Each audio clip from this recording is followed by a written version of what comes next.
एक गर्म दिन की गहमागहमी थी जब युधिष्ठिर ने अपने भाइयों और रानी द्रौपदी के सामने जुए की मेज पर अपने भाग्य को आजमाने का फैसला किया। सभा में बैठी चुपचाप द्रौपदी की सांसें तेज हो रही थी। उसकी आंखों में चिंता की छाया थी। उसके पति युधिष्ठिर, जो अपने धर्म और सत्य के लिए जाने जाते थे, अब जुए में अपना सर्वस्व हारने की कगार पर खड़े थे। जैसे ही शकुनी ने अपने कुटिल मुस्कान के साथ खेलना शुरू किया, युधिष्ठिर की हार की लहरें बढ़ती गईं। उसने एक एक करके अपने भाइयों को दांव पर लगाया, लेकिन उसकी किस्मत ने उसे धोखा दिया। और अंत में जब उसने द्रौपदी को भी दांव पर लगाया, तब सभा में सन्नाटा छा गया। दुर्योधन की आंखों में शैतानी चमक थी और उसने अपने छोटे भाई दुशासन को आदेश दिया। दुशासन ने द्रौपदी को खींचते हुए सभा में लाया, जैसे वो कोई वस्तु हो। द्रौपदी, जो रजस्वला थी और एक ही वस्त्र पहने हुए थी, अब अपमान का सामना कर रही थी। इस बासी को नंगा कर दो, दुर्योधन ने गर्जना की।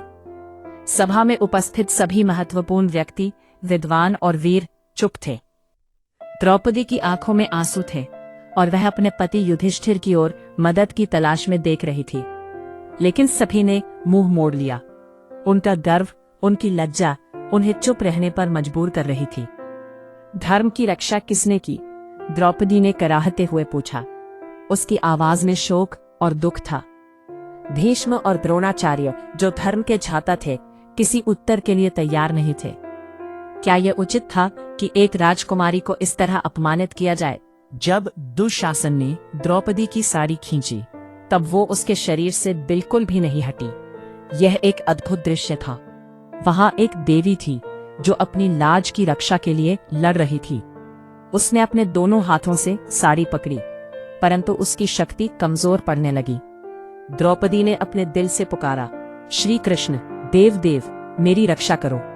उसकी पुकार में एक गहरी आर्तता थी। जैसे ही उसने पुकारा, सभा में हलचल मच गई। दुशासन थक गया, लेकिन उसकी कोशिशें विफल रही। द्रौपदी की साड़ी का एक सिरा कभी भी नहीं खींचा गया। सभी ने देखा कि द्रौपदी की साड़ी का एक अनंत ढेर बनता जा रहा था और अपमान की धुंध में श्री कृष्ण ने उसका वस्त्र धारण किया। सभा में एक अजीब सा सन्नाटा था, जैसे समय थम गया हो।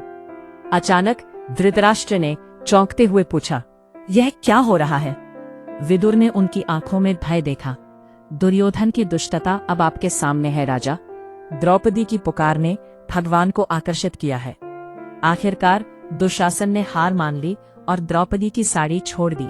सभा में सबको यह समझ में आ गया कि द्रौपदी केवल एक व्यक्ति नहीं थी, वह एक शक्ति थी जो अपने अपमान का सामना कर रही थी। युधिष्ठिर की हार के बाद उसकी लज्जा की रक्षा ने साबित कर दिया कि सत्य और धर्म की विजय होती है। द्रौपदी ने अपनी गरिमा को फिर से प्राप्त किया और इस घटना ने उसके हृदय में बलिदान की भावना भर दी। उसने समझा कि जब धर्म का पालन किया जाता है तो भगवान स्वयं रक्षा करते हैं।